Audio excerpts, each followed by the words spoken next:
Hey there, and welcome to Travel TV on Independent.ie. The big news this week? Well, Dublin Airport is 75 years old. That's one big birthday for Ireland's main gateway. 7 out of 10 people entering Ireland come through the airport, and today we're going to celebrate that. So where did it all begin?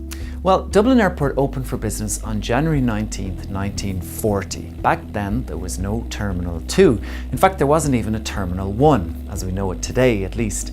A single, propeller-driven Aer Lingus flight took off from a grass runway destined for Liverpool's Speak Airport. 1940. Eamon de Valera was Taoiseach. World War II was in full swing.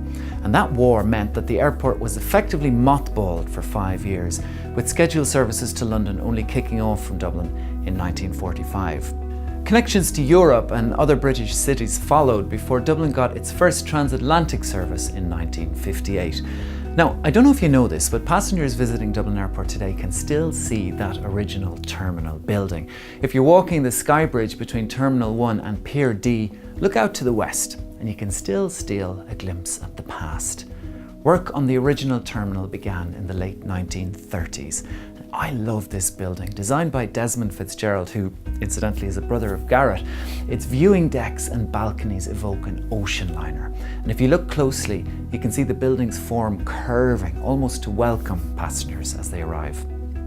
The old terminal is dwarfed by the spaghetti of runways and terminals around it today, but it still carries a whiff of romance.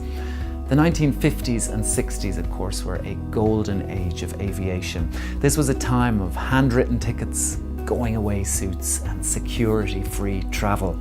Dublin Airport was a destination in its own right. Dubliners literally drove out to take guided tours, to see planes take off, and of course to eat at the legendary Johnny Operman's restaurant. Reader Patricia Rafter sent us this nostalgic pic of her grandparents who worked for Esso at the airport. If you've got any pictures like it, please do let us know on our new Independent Travel Facebook page. Now, by 1963, passenger numbers were topping 1 million for the first time at Dublin, with more and more celebs passing through the doors. That year, the Beatles arrived to pandemonium. JFK had visited, so had Jimmy Stewart, Rock Hudson, Elizabeth Taylor, and a host of other glamorous travellers. On September 29th, 1979, the airport came to a standstill for another class of rock star, Pope John Paul II. The country was in rapture. Of course, Dublin Airport isn't just a celebrity catwalk. It's also hosted loads of sporting homecomings, from Jack's Army in 1990 to Katie Taylor's Olympic triumph. And it's seen sadder encounters too. From the get-go, Dublin has been a departure point for Irish emigrants. The bittersweet flip side to that coin, I suppose, are the scenes of absolute joy you see at the airport in the run-up to Christmas. In its 75 years, Dublin Airport has mushroomed. Terminal 2 opened in 2010, and last year, the airport bounced back from recession to record 21.7 million passengers. In 2015, Dublin Airport has 14 new services, including direct flights to Iceland, LA, and Ethiopia. Since 1940, would you believe, it's processed an amazing 435 million passengers. So thanks to the airport for allowing us to use many photos from its Pinterest account here today.